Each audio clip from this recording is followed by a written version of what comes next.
नमस्कार, मैं जितेंद्र थवाइत। IBC24 की खास पेशकश में आज हम बात करेंगे उस अरपा की जिसकी पैरी के धार से छत्तीसगढ़ की पहचान है। वही अरपा जो बिलासपुर की लाइफलाइन है। साल दर साल अरपा की धार खत्म होती जा रही है। अरपा बेजार हो गई है।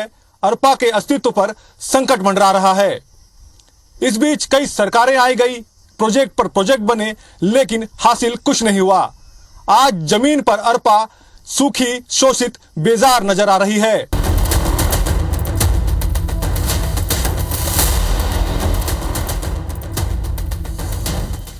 बिलासपुर की जीवनदायिनी अरपा का हाल आपने देखा कि अरपा आज किस तरह से बेजार है, सूखी हुई है। और कभी इसी अरपा में लबालब पानी हुआ करती थी, लेकिन आज जो अरपा की स्थिति है, इसको लेकर हम लगा रहे हैं कि आखिर अरपा की स्थिति क्यों है। हमारे साथ बिलासपुर की प्रबुद्ध जनता जुड़ी है। अलग अलग वर्ग के लोग हैं जो लगातार अरपा के संरक्षण को लेकर काम कर रहे हैं, अरपा को लेकर सोचते हैं। सीधे उनसे बात करते हैं कि क्या स्थिति आखिर आप लोग देखते हैं, जो स्थिति आज अरपा की नजर आ रही है। पहले कैसी अरपा हुआ करती थी और आज की स्थिति में क्या कुछ अंतर आपको नजर आता है? दोनों चीज़ की यदि तुलना किया जाए तो पूर्व समय में जब हम अपने बचपन के अवस्था में थे तो हमने स्वतः देखा है यहाँ पे कि यहाँ की जो जल है एकदम निर्मल जल रही है। इसमें से लोग जो है पीने के पानी के लिए भी उपयोग करते थे, जिनके पास नल या कुआं तत्कालिक में उपलब्ध नहीं है। वैसे तो यहाँ पे पास में कुआं और नल जो है भरपूर पानी देता था, तो यहाँ का जल स्तर इतना बढ़िया रहता था कि घरों में जो है पानी जो है पर्याप्त मात्रा में निकलती थी। कुएं जो है उसमें पानी लबालब भरे रहते थे और नलों में जो है भी पानी आता था। बाद में फिर जो है परिवर्तन होते गया, स्थिति के अनुसार से नालियाँ जो है बनने लगी। नालियों का जो है दूषित पानी जो है इसमें फिर आने लगा और फिर उसके बाद फिर बड़े बड़े बिल्डर्स आ गए यहाँ पे। लोगों की ज़रूरतें जो है बढ़ गई, तो उसके कारण से रेत का जो है दोहन जो है वो बहुत तेज़ी से होने लगा। तो रेत जो है एक प्रकार का जो स्पंज का काम करता था, पानी को शोधन करने का काम करता था, वो स्पंजीकरण जो है वो खत्म होते गया और इतना तेजी से खत्म हुआ कि आज जो है हम देखते हैं तो इसका विनाश के रूप में ही हमको दिखाई देता है और एक उजाड़ दिखाई देता है। ऐसा लगता है कि एक मरघट जैसे यहाँ पे सन्नाटा है या यहाँ पे एक रेगिस्तान जैसे जो है यहाँ खामोशी है। क्या लगता है कि जो जीवटता अरपा को लेकर कहें तो सरकार को, शासन को, प्रशासन को दिखानी चाहिए थी, वो जीवटता अरपा को लेकर नहीं दिखाई गई, या फिर प्लानिंग की कहीं पर कमी लगती है आप लोग को कि प्रॉपर प्लानिंग के साथ काम नहीं किया गया, इसलिए समय के साथ जो अरपा है आज ये स्थिति में पहुंच गई? ये बिल्कुल सच बात आपने कहा है कि शासन प्रशासन अपने स्तर पे टेबल पे बैठ के निर्णय ले करके प्लान कर रहे हैं, लेकिन जो अरपा के नज़दीक में, अरपा में जो लोग जिए हैं, अरपा के किनारे जो सभ्यता पूरी ज़िंदगी पहा दिए हैं, उनसे सलाह नहीं लिए। अरपा पर जो लोग काम कर रहे हैं, अरपा संरक्षण पे जो काम कर रहे हैं, उनसे सलाह नहीं लिए और उनसे सलाह लेकर के यदि अरपा योजना पर काम हुआ रहता तो निश्चय ही आज अरपा का अलग स्वरूप देखने को मिलता। जो भी नाले पहाड़ से निकलते थे, जंगल से निकलते थे, आज वो सब अतिक्रमण होकर के गायब हो चुके हैं। तो जब सहायक नदी नाले ही नहीं रहेंगे तो अरपा नदी में पानी कहाँ से आएगा? लगातार ये दावे होते रहे हैं, अरपा को कभी टेम्स बनाएंगे, अरपा में कभी 12 महीने पानी रहेगा, बैराज का निर्माण होगा। अलग अलग अगर कहें तो प्रयास जो है शासन करने का दावा करता है, फंड भी इसको लेकर आते हैं, कई महोत्सव होते हैं इसको लेकर, लेकिन वस्तुस्थिति जो आज दिखती है, हकीकत में कहीं पर कुछ होता आप लोग को नज़र आता है कि अरपा को लेकर कि कंक्रीट कुछ काम हो रहा है ताकि अरपा फिर से पुनर्जीवित हो सके?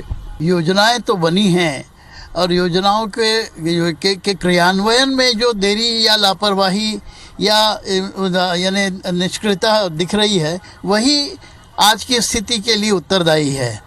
अभी आप देख लीजिए कि शहरों को इसके बैरेज बनने के बाद में इसको 24 घंटा टेम्स नदी का रूप देने का अगर प्रयास था तो सबसे पहले शहर से निकलने वाला गंदा पानी, नाले, नदियों को, उसका पहले डाइवर्शन होना चाहिए था और वो ना होने के कारण से सारा पानी गंदा शहर का अंदर आ रहा है और उसके कारण से पानी दूषित होकर के जलकुंभी से पूरी नदी पट गई है और जलकुंभी पट आने के बाद में ऑक्सीजन की कमी होने के कारण से पानी तो दूषित हो ही जाता है और जो अंदर में जो प्रक्रियाएं होनी चाहिए वो होती नहीं है। ये तो बड़ी यानी सुखद बात है कि बिलासा कला मंच ने पिछले 15 वर्षों में कई बार इस उद्गम स्थल से लेकर के संगम स्थल तक की यात्रा की है और हर साल हम लोग जाते रहे और ये आवाज़ उठाते रहे इस झंडे के तले और इससे कुछ जागरूकता जगह जगह बढ़ी है, जो शिविर बने हैं।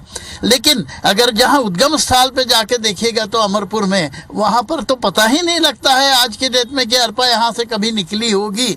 उसके वहाँ से लेकर के और संगम स्थान तक इसका पूरी तरह से यानी एक इंटीग्रेटेड वे में इसको अगर जब तक के यानी क्रियान्वयन नहीं किया जाएगा तब तक वो जो सपना है कि टेम्स नदी और साबरमती नदी के जैसा अरपा होगी वैसा नहीं हो सकता। क्या लगता है जो प्लानिंग अब तक हुई है एक बार रिव्यू करने की आवश्यकता है और ऐसे लोगों को उस प्लानिंग में शामिल करने की भी आवश्यकता आप महसूस करते हैं जो अरपा को लेकर काम कर रहे हैं, जो सुझाव देना चाहते हैं ताकि असल में अरपा को लेकर ठीक से काम हो सके, अरपा पुनर्जीवित हो सके? 14 साल में जो हम पाते हैं परिणाम स्वरूप कि आज भी अमरपुर पेंड्रा का जो उद्गम स्थल है वो कब्जे से मुक्त नहीं हुआ है। मतलब राजस्व विभाग का ये हाल है। अब प्रशासनिक और सरकारी तौर पर जो हम लोग देखते हैं कि कोई योजना संचालित करने के लिए एक प्लान कागज़ पर बना दिया गया, एक कोई समिति संगठन या कुछ भी गठित कर दिया गया और वो ज़मीन पर उतरता नहीं है। वो उसका महत्वपूर्ण उदाहरण है पेंड्रा अमरपुर।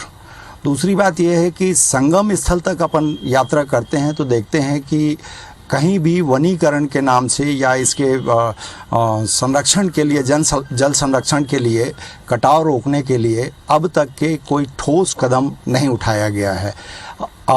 जागरण के नाम पर हम पूरा जीवन बर्बाद नहीं कर सकते।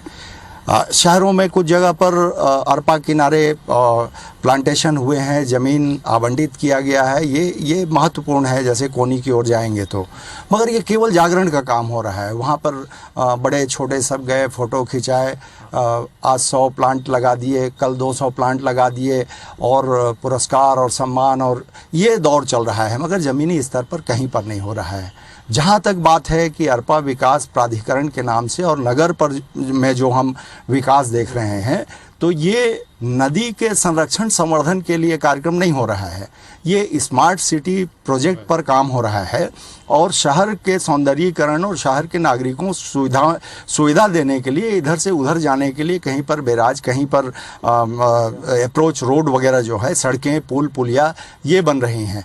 नदी संरक्षण के नाम से धरातल पर कोई भी कार्यक्रम नहीं हो रहा है। दूसरी बात यह है कि जब शहर का विकास हो रहा है, माननीय देवराज जी ने कहा कि जो गंदे पानी हैं वो आप बिलासपुर में या किसी भी गांव या नगर पंचायत जैसे क्षेत्र हैं, संगम से उद्गम से संगम तक चले जाइए, सारे वेस्ट उसमें इंडस्ट्रियल वेस्ट हैं और दुनिया भर के प्रदूषित जो जल हैं उसका ट्रीटमेंट किए बिना उसको नदी पे डाल रहे हैं। मतलब अरपा जो है एकदम से उसके नाम से कुछ नहीं हो रहा है। ये जो नगर के अंदर जो विकास चल रहा है तो हैप्पी स्ट्रीट तो ये नगर विकास के लिए है, नगर के सौंदर्यीकरण के लिए, अरपा विकास के लिए कोई कार्यक्रम नहीं है। तो सबसे पहले जो अरपा विकास प्राधिकरण के इसमें इसके जल को साफ निर्मल रखने के लिए जितना भी जल बचे, हम जब उधर से ट्रीटमेंट करते आएंगे तो निश्चित तौर पे इसमें जल बचेगा। दूसरी बात यह है कि रेत का उपयोग होना चाहिए, दोहन नहीं होना चाहिए। दोहन करेंगे तो हम जिस जगह पर खड़े हैं वहाँ पर ये 1 इंच भी रेत नहीं है। यहाँ पर आप देख रहे हैं इधर जो है ये तालाब बन गया है नदी के बीच में। मतलब रेत खोजेंगे अरपा के बीच में तो 1 मुठा रेत आप नहीं निकाल पाएंगे। तो इसलिए सरकार से हम अपेक्षा करते हैं कि अरपा विकास प्राधिकरण में केवल अरपा के बचाव के लिए, कटाव रोकने के लिए और ऐसे पेड़ पौधा लगाए जाएं जैसे पीपल है, सरई है, साजा है और बरगद है। ये अपने जड़ों में पानी जो है वो रोकते हैं और उसके बाद में फिर उससे जो है अन्य क्षेत्र में भी पानी का रुकाव होता है, एक आकर्षण होता है। शासन से बहुत ही नम्रतापूर्वक हम निवेदन करना चाहते हैं कि अभी जो स्थिति है अरपा की, इसमें जलकुंभ भी सबसे बड़ा दुश्मन है। इसको हटाने के लिए पहले कुछ प्रयास किए गए थे, उन प्रयासों को हरदम तैयार रखें और चालू रखें ताकि जलकुंभी और पसर न सके। दूसरी बात, यहाँ का जो पानी अगर प्रदूषित है और उसका ट्रीटमेंट हो रहा है तो उस पानी को एनटीपीसी अपने यहाँ लेने के लिए तैयार है और उसका कुछ एग्रीमेंट भी हुआ था। तो वो उस एग्रीमेंट को जल्दी से जल्दी लागू करें और इस पानी को वहाँ पर जो उनके जो ऐश डैम्प है, ऐश पॉन्ड्स हैं, उनमें लेने के लिए वो तैयार हैं, तो उसको यूज़ करें। और अभी बरसात आने के पहले ही अगर ये गंदा पानी काफ़ी निकल जाता है तो बहुत कुछ फ़ायदा हो सकेगा। ये दो बातों के ऊपर में अगर प्रशासन तत्काल उसका एक्शन ले तो बहुत कुछ सफाई भी हो सकती है। बिल्कुल, तो बिलासपुर की तमाम प्रबुद्ध जनता को जो अरपा के लिए काम कर रहे हैं उनको आपने यहाँ पर सुना है कि अरपा को लेकर धरातल पर काम करने की आवश्यकता है, स्पष्ट नीति की आवश्यकता है। जिस तरह से विकास के अंधे दौड़ में शहर के सौंदर्यीकरण के काम हो रहे हैं, इसमें कहीं ना कहीं अरपा पीछे छूटते जा रही है और यही कारण है कि अरपा आज बदहाल और बेजार है। जो हमने देखा है उससे तो साफ है कि सब जानते समझते हुए भी अरपा के संरक्षण और संवर्धन को लेकर कोई ठोस पहल नहीं किया गया है, बल्कि इसके उलट पूरी ताकत से अरपा को बर्बाद करने का काम किया गया है। चाहे वो उद्गम में अवैध कब्जे की बात हो या फिर रेत के अवैध उत्खनन की या फिर अरपा में गंदे नालों को प्रवाहित करने की बात हो, पूरी ताकत से यहाँ पर अरपा को बर्बाद करने का काम किया जा रहा है। हम ग्राउंड जीरो पर मौजूद हैं और देखिए अब ग्राउंड जीरो पर वो तस्वीर कि किस तरह से अरपा को बर्बाद किया जा रहा है। आप देख रहे होंगे कि ये जो नाला है, यहाँ पर जो पानी का प्रवाह यहाँ पर आपको नजर आ रहा है, ये नदी का प्रवाह नहीं है बल्कि शहर के जो गंदे नाले हैं और गंदे नालों का जो पानी है वो यहाँ पर किस तरह से पूरी प्रवाह के साथ नदी में छोड़ा जा रहा है। और यही तस्वीर आगे आपको नजर आएगी कि यही अरपा नदी है जिसमें अब पानी की जगह गंदे नालों का जो पानी है वो यहाँ पर नजर आ रहा है। किस तरह से गंदगी पसरी है आप तस्वीर में देखकर समझ सकते हैं कि किस तरह से अरपा का संरक्षण संवर्धन हो रहा है, किस तरह से अरपा को बर्बाद करने के लिए यहाँ पर काम किया जा रहा है। जबकि लाख यहाँ पर दावे किए जाते हैं, कई योजनाएं बनाई जाती हैं, उसके बावजूद जो ये तस्वीर है ये बताती है कि किस तरह से यहाँ पर अरपा को बर्बाद किया जा रहा है। बल्कि हम ये कहें कि पूरी ताकत के साथ यहाँ पर अरपा को बर्बाद किया जा रहा है। और यही तस्वीर यहाँ पर इस बात की गवाही भी दे रही है कि अरपा के संरक्षण और संवर्धन के लाख जो दावे हैं, कहीं ना कहीं वो दावे और वायदे खोखले हैं। और यही कारण है कि अरपा का जो अस्तित्व है आज यहाँ पर संकट में नजर आ रहा है। ये बिलासपुर जिले की सबसे महत्वपूर्ण नदी अरपा नदी है और ये इसके पुनरुत्थान के लिए काफ़ी समय से प्रयास किया जा रहा है। वर्तमान में यह समस्या है कि यह बारहमासी नदी नहीं है, तो किस तरह से उद्गम स्थल से लेके आप इसमें ऐसा काम किया जाए जो टेक्निकली फिजिबल भी हो और ये 12 मासी इसमें पानी टिक सके। तो इसके लिए लगातार बैठक हो रही है। अभी पिछले कुछ दिनों पहले माननीय उच्च न्यायालय ने निर्देश दिया था कि इसका रिवाइवल का एक प्लान बनाया जाए। तो गौरेला पेंड्रा मरवाही और बिलासपुर ज़िले के कलेक्टर्स एवं अन्य जो अधिकारी हैं, चाहे वो इरीगेशन के हों, नगर निगम के हों, PHE के हों, ज़िला पंचायत हों, फॉरेस्ट हो, बहुत सारे स्टेक होल्डर्स हैं। इनके साथ साथ बहुत सारे जो इस तरह के जियोलॉजिस्ट हैं इस एरिया के, उनको भी इसमें शामिल किया गया है। और इसमें एक बड़ी बैठक जिसमें IIT भिलाई के भी इसमें टेक्निकल पर्सन्स इसमें आए थे और उनके द्वारा सहमति दी गई है कि हम इसमें सर्वे का काम करेंगे। और मुझे लगता है कि सर्वे का काम जल्दी प्रारंभ होगा और 1 महीने के अंदर इन लोगों को कहा गया है कि एक प्री फिजिबिलिटी रिपोर्ट सबमिट करने के लिए, जिसपे कि आगे कैसी कार्रवाई होनी है अरपा में, जिससे कि 12 मासी नदी बन सके। भूपेश बघेल सरकार ने एक बेसिक काम किया कि अरपा बेसिन विकास प्राधिकरण बनाया। विकास प्राधिकरण में साडा को भंग करके उसमें बेसिन जोड़ा गया। उद्गम से समापन तक पेंड्रा के अमरपुर से लेके मस्तूरी के मंगला गांव के ठकुरदेवा, जहां आगे शिवनाथ नदी में मिलती है, लगभग 150 किलोमीटर का एरिया होता है। उस पूरे एरिया का प्लान बना। वन विभाग का जो फंड था उसका उपयोग नरवा के रूप में किया गया कि जितने नाले उसमें आते थे और बरसाती पानी जो पहाड़ों में फैल जाता था उसको अरपा तक लाने का, माटी लाला तक लाने का प्रयास किया गया। कि जीवनदायिनी अरपा का क्या हाल है। अरपा को संवारने और पुनर्जीवित करने के बजाय पूरी ताकत से बर्बाद किया गया है। शासन, प्रशासन, जनप्रतिनिधि, आम जनता, हर कोई इसका जिम्मेदार है। जरूरत है अरपा के उद्गम से लेकर संगम तक ठोस रिवाइवल प्लान की, जिसमें अरपा के उद्गम को संरक्षित करने, सहायक नदियों को अरपा में मिलाने की बात हो। इसके साथ ही अवैध उत्खनन और गंदगी से बचाने के ठोस प्रयास हो। तभी अरपा की धार वापस लौट सकती है और अरपा का अस्तित्व संरक्षित हो सकता है। हमारे खास पेशकश में इतना ही। मुझे दीजिए इजाजत। नमस्कार।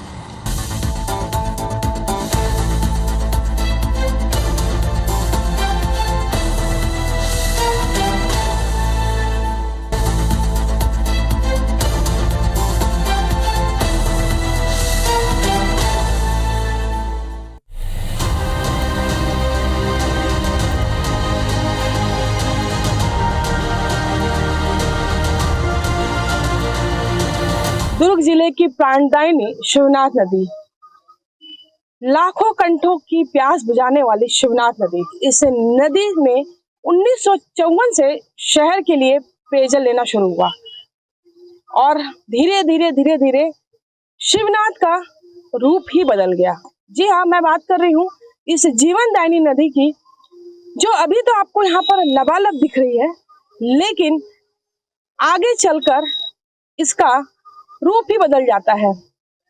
कभी रेत माफियाओं ने नदी का सीना छलनी किया, तो कभी ईंट भट्टे वालों की नजर लगी, तो कभी गांव में प्यास बुझाने के लिए बनी योजनाओं की वजह से नदी का रुख मुड़ गया।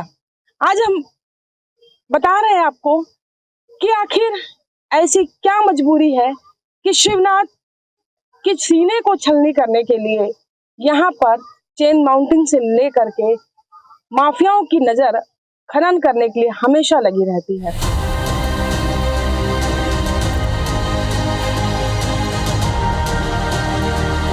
दुर्ग शहर से मात्र 5 किलोमीटर की दूरी पर नदी अब सूख गई है। देखिए आप पूरी तरीके से, कोटनी गांव है ये, कोटनी गांव से बह कर के किनारे से, ये गांव के किनारे से होकर के नदी जाती है। और अब देखिए यहाँ पर नदी की जो हालत है, महमरा एनीकेट में पानी रुका हुआ था, आगे आपने देखा था कि किस तरीके से वहाँ लबालब दिख रही थी नदी, लेकिन देखिए महज 5 किलोमीटर की दूरी पर गर्मी में ये हाल है कि नदी की यह स्थिति। हम नदी के बीचों बीच जा रहे हैं, बीचों बीच हम पहुंच चुके हैं लगभग, और अब देखिए यहाँ पर पानी के नाम पर केवल आपको एक छोटे से दलदली जमीन नजर आ रही है कि नदी की जो स्थिति है इसके जिम्मेदार आखिर कौन है। मैं मालूद गांव में हूँ इस वक्त, और हमारे साथ कुछ यहाँ के बुजुर्ग हैं, गांव के प्यारेलाल जी हैं। प्यारेलाल जी, आप लोग इस नदी का जो स्वरूप है कैसा था और कैसा हो गया? आप बचपन से इस गांव में हैं, देखते आ रहे हैं, नदी गर्मी अभी पड़ रही, नदी अधिकतर जगह सूखी हुई है और नदी के अस्तित्व का संकट से जूझ रही है अपने। यहाँ पानी हमारा मिलत रही से 65 से लेके कम से कम 2000 तक, 2000 के बाद में ये पानी बहुत गंदगी हो गई। केवल दुर्ग के जो संगन नाला पानी आके जमा हो गए है, अगर कोई समाधान नहीं। हमारा मुख्यमंत्री, कलेक्टर, समस्त अधिकारी मल्ला लेटर दे डरे हन, एक बावजूद के कोई हमारा ठोस आश्वासन भी नहीं मिले है। ये तो नदी की गंदगी की बात हुई। आप लोग नदी में जिस तरीके से आपके गांव के अगल बगल ईंट भट्टे ढेर सारे हैं, रेत का भी खनन होता रहा है नदी में, नदी का जो बंड है वो पूरा तोड़ दिया गया, तो बारिश के समय भी तकलीफ होती होगी गांव में? बहुत ज्यादा तकलीफ होती है भाई। तो डूबने का कार्य में आज है गाँव पूरा। ये करीब 50-60 गाँव पर थे, बाढ़ पर थे। नदी का जो बाढ़ का पानी है बहुत ज्यादा होते, और रेत खनन माफिया मन समय पर से जरूरत पर से निकाल ले, बाद में कोई मन विकास का पैसा नहीं दे गांव वाले ला। गांव को मतलब पंचायत को कुछ नहीं आता? पंचायत में कुछ नहीं आता, ऐसे निकाल के ले जाते, आश्वासन भर देते और बाद में कोई कार्रवाई नहीं करे। अब हमन कई बार कार्रवाई हमन गांव भर मीटिंग के ग्राम सभा में अभी प्रस्तावित है ये समस्या समाधान हेतु गंदा पानी के संकट नाला के, लेकिन कोई समाधान नहीं। सब गांव में पूरा डायरिया देखो ना, चर्म रोग छा गए है पूरा सबके हो गए है,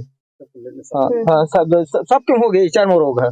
नहाने का पानी अभी यहीं नहाने का पानी का है, पानी पीने के लिए हम लोग मजबूर है। नहाते थे, ये बंद हो जाए नाइट रहना तो वही जाकर हम नहाबो यही पानी में। अभी हम पिया था, ये लगे हुए बोर से लगे हुए पानी है।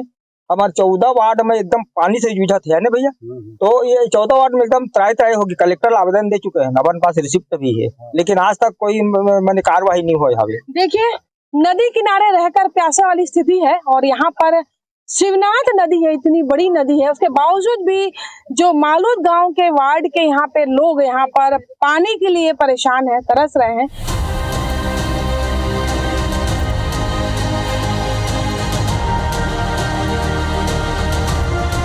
मैं बेलोदी के पास खड़ी हूँ और ये पुल है बेलोदी गांव की ओर जाता है, और आप देख सकते हैं शिवनाथ का यहाँ पर क्या हाल है।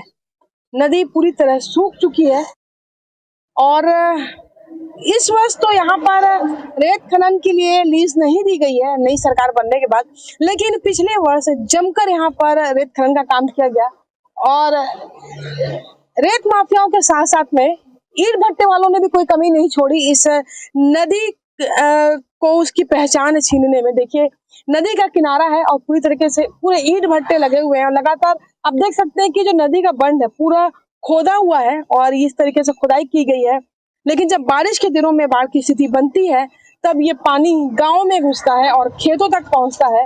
और आप देखिए प्रशासन तक शिकायतें भी पहुंचती है, कार्रवाई भी होती है, पर फिर भी लोग नहीं सुधरते हैं कि वे अपने स्वार्थ के लिए नदी का नुकसान करते हैं। 70 से 80 गाँव में सीधे नदी से पानी की सप्लाई को भी बताया जा रहा है। जिला प्रशासन के अधिकारी जल संसाधन विभाग कहता है कि कई ऐसे गांव हैं जिसमें डायरेक्ट अब कई ऐसी योजनाएं हैं जल आवर्धन की, जिसके तहत सीधे नदी से पानी खींचा जाता है, गांव में पानी सप्लाई की जाती है पीने के पानी के लिए। तो उसकी वजह से भी करीब 70 गाँव में यह योजना चल रही है, उसकी वजह से भी नदी का ये हाल। और मैं इस वक्त हूँ पीपर छेड़ी में और आप देखिए नदी खेल का मैदान बन चुकी है। यहाँ पर शिवनाथ नदी जो अपने विशाल रूप से जानी जाती है, तो खेल का मैदान बन चुकी है। आप देखिए मेरे चारों तरफ मैदान है, बच्चे यहाँ पर अगर शाम को अगर आप देखेंगे तो यहाँ बच्चे खेलते हुए नजर आते हैं, क्रिकेट खेलते हैं। और आपको दूर दूर थोड़ा सा पानी है जहाँ पर गांव के लोग यहाँ पर निस्तारी का उपयोग करते हैं।